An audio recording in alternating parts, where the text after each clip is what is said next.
Noite, tudo bom? Tudo bem? Me escuta bem? Sim, tudo tranquilo, tudo ótimo. Legal. Então, o nosso convidado de hoje, Rodrigo Nader, do São Paulo, certo? Isso. É, nós temos gramado sintético também. Temos dois E campos de grama sintética.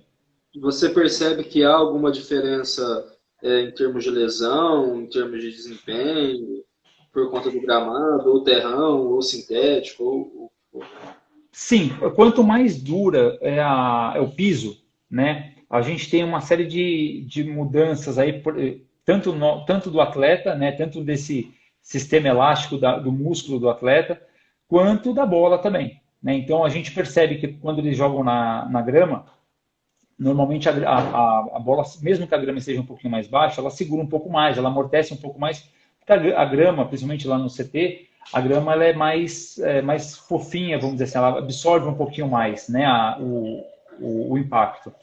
Quando a gente está na grama sintética, dependendo de como o atleta bate na bola, ela vai correr mais, ela vai ficar mais rápida, né? E consequentemente os atletas também eles ficam um pouco mais rápidos porque a velocidade que eles aceleram que eles fazem o movimento de corrida, enfim, faz com que eles acelerem mais e, consequentemente, fiquem mais rápidos. E a gente sempre alerta eles e faz uma adaptação, porque isso muitas vezes pode até, não no caso, isso não é sempre, isso não é corriqueiro, mas a gente tem que tomar muito cuidado para não lesionar os atletas.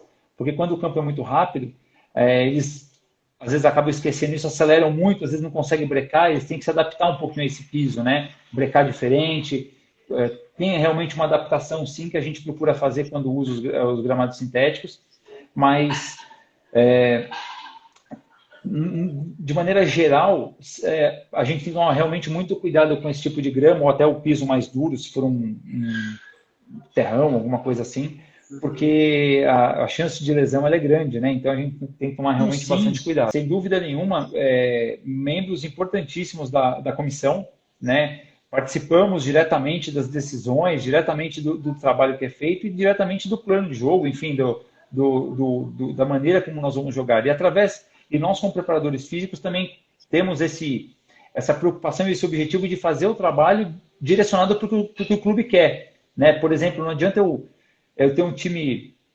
Eu preciso de um time rápido, eu preciso treinar essa velocidade deles também, estimular essa velocidade deles. Né? Por exemplo, se a gente for jogar com contra-ataque, o time ou pressionando muito, assim, a gente ficar muito em cima, né? Geralmente quando a gente enfrenta adversários, muito normalmente os adversários recuam para jogar contra o São Paulo. Né? A maioria deles recua. Então a gente trabalha para que os atletas tenham essa intensidade o tempo todo, né? Para que eles tenham essa pressão o tempo todo, para que eles não cansem, porque também se eu não preparar esse time adequadamente para esse modelo de jogo, fatalmente o time pode cansar, né? Por mais forte que seja ou grande que seja, pode cansar e aí o adversário contra-ataca. Então a gente tem um trabalho fundamental na comissão para que auxiliar o treinador e trabalhar diretamente para esse modelo de jogo, sim. Mas quer se manter preparado, ou quer, assim que voltar, tá bem, entende? Bom, primeiro eu acho que a primeira coisa é a segurança. Né?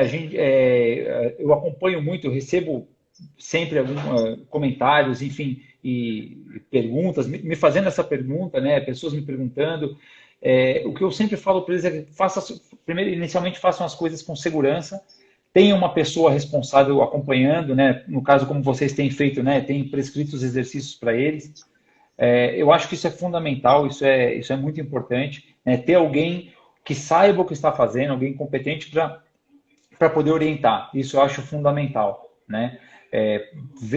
Principalmente agora, com essa situação, aparece muita gente que assim, quer dar treino e tal, e isso é muito importante, né? Mas a gente sempre tem que tomar muito, os meninos têm que tomar sempre muito cuidado com esse tipo de trabalho para que não sobrecarregue, para que seja adequado. Então, eu acho sempre fundamental que os atletas procurem alguém preparado para isso, alguém que entenda do trabalho, né? Eu acho que isso é super importante. Acho que essa é a principal dica, porque vai depender muito do espaço que eles têm.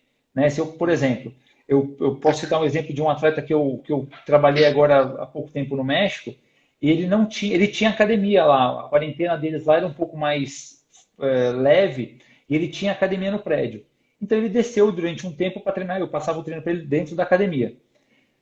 Quando apertou um pouco mais a quarentena, eles fecharam a academia, ele passou a treinar dentro do apartamento dele. Então ele continuou, ele não tinha peso, né? A gente adequou o treinamento ao espaço que ele tinha dentro do apartamento. Outro atleta da Itália, a mesma coisa. Ele não tinha nenhum tipo de equipamento, então a gente adequou algumas coisas ao treino, como toalha, mini bands que ele já tinha, e fizemos esse trabalho com ele. E aí adequamos o treino dentro de um espaço de pouco mais de 2 metros quadrados. Né? Então, assim, é possível? É possível, sim. Vai dar diferença no campo? Claro que vai dar diferença no campo, mas pelo menos eu estou preparando o meu atleta, deixando ele, tentando deixá-lo bem condicionado, né? Deixando bem condicionado, para que ele possa ter as menores perdas possíveis. Né? Então, esse acho que é o o mais importante a gente ver, esse é o grande fator de importância, acho que é esse. Né? A gente ter esse cuidado com o que nós vamos fazer, como nós vamos fazer e onde vamos fazer. Verdade. O Valdeci pergunta qual que é a importância na preparação física da rotina para o atleta. A rotina que eu falo é alimentação, sono, toda essa rotina que envolve o atleta. Bom, isso é fundamental, né? A gente precisa, não só o atleta, todos nós precisamos de rotina, né? A gente precisa realmente de uma rotina que, por exemplo, eu vou dar só um paralelo com o que está acontecendo hoje. A nossa rotina mudou, acho que a maioria das pessoas, a rotina mudou, se não mudou 100%, mudou 80%, 70%, mudou demais. Né? Então, a gente realmente...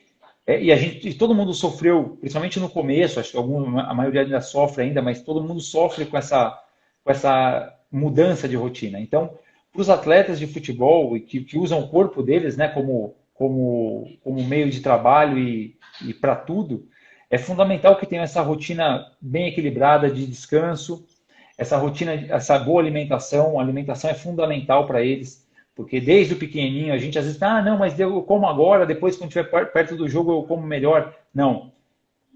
Atleta é atleta 24 horas por dia, é atleta 100%, então ele precisa se alimentar bem, muito bem, precisa se descansar bem e precisa treinar bem também. E até você falando com relação à rotina, é uma coisa importante, que às vezes as pessoas acham que o treino, principalmente treino físico, ele tem que ser sempre diferente, né? E não é assim, você também precisa adaptar o corpo e adequar esse corpo. Né? Então, às vezes a gente fala assim, poxa, a gente faz um treino, vou dar um exemplo, a gente faz um treino de finalização, um treino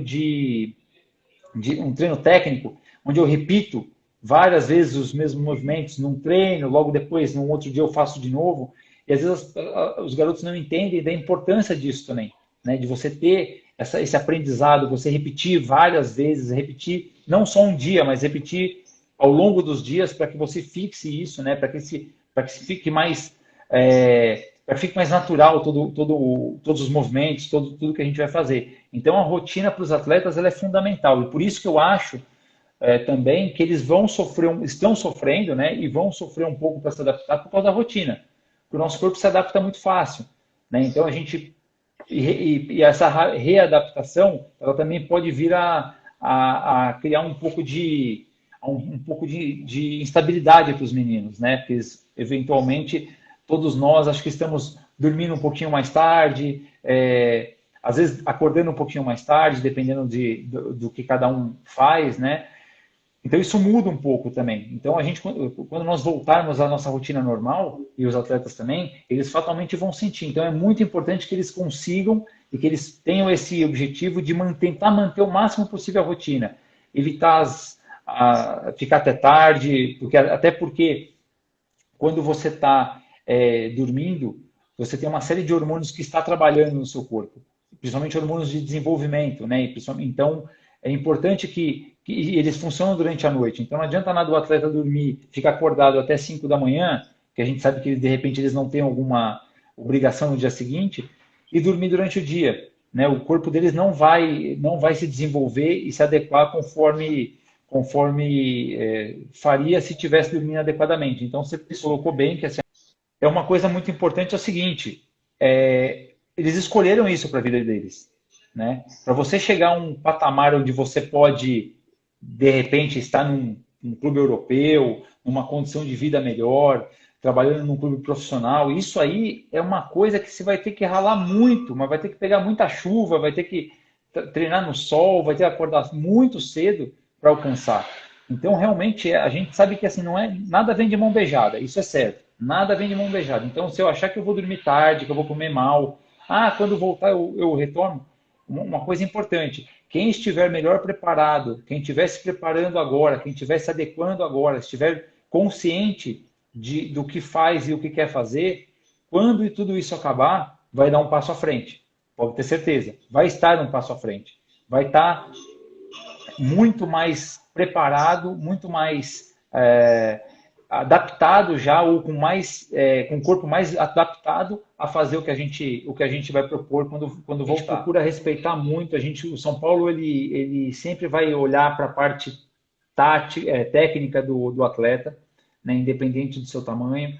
Então, o São Paulo sempre vai buscar os melhores jogadores, independente se eles são altos, baixos, maturados ou não. Né? A gente sabe que o mais importante no futebol não é o tamanho do jogador, mas sim a qualidade dele. Né? Eu posso citar, eu não vou nem citar, por exemplo, não vou nem falar do Messi, não vou nem falar do Romário, não vou nem falar de quem vocês quiserem aí que jogou muita bola e era baixo, considerado baixo. Né? Mas a gente pode dizer assim, de uma série de jogadores que não são tão altos, como a maioria não é, e que joga futebol, não é tão forte. Né? E aí a gente, na verdade, assim, eu até coloquei a palavra, não coloquei a melhor palavra. Na verdade, a gente tem que entender o que é força, o que é forte e o que é grande. Né? Esse eu acho que é o grande ponto. O jogador grande, só o jogador, independente da categoria, que é só grande, de repente ele não é tão forte. Agora, se eu tiver um atleta, mesmo aparentemente franzino, magrinho, não tão maturado, mas souber fazer a preparação dele adequada para isso, ele vai se desenvolver, vai jogar, vai encarar os maiores de igual para igual, né? Então não tem problema nenhum. Ó, por exemplo, agora entrou o Gustavo, um aluno meu, amigão, um amigo pessoal, que tem 1,95 m e pesa 135 quilos.